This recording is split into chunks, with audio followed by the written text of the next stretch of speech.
I feel definitely companies, corporates, especially edtech companies, have a huge part in education with schools. So of course, at the heart and the crux of education are schools, our teachers, and our students. But educational companies provide that latest cutting edge technologies, provide the teachers the tools and the professional development needed for schools and education organizations to grow. So yeah, I've been fortunate enough to work with multiple partners in that region. In fact, today morning I was reading a book on unlocking creativity, on transforming education and school curriculum by Ray Williams.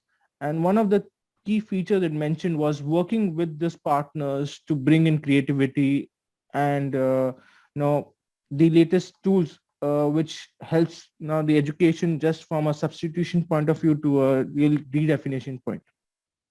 Wow, wow. And was that what was the biggest takeaway from that book, do you think? For me, the biggest takeaway, I mean, I'm still halfway on the book, but my biggest takeaway was that, professional development for teachers is a undermined thing. And I understand why. I've been in the training field.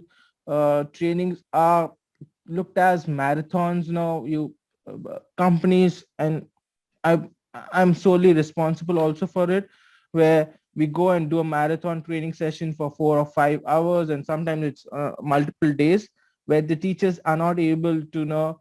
It's not about taking in the information, but it's about digesting the information and applying it in the classroom, and a lot of that is lost.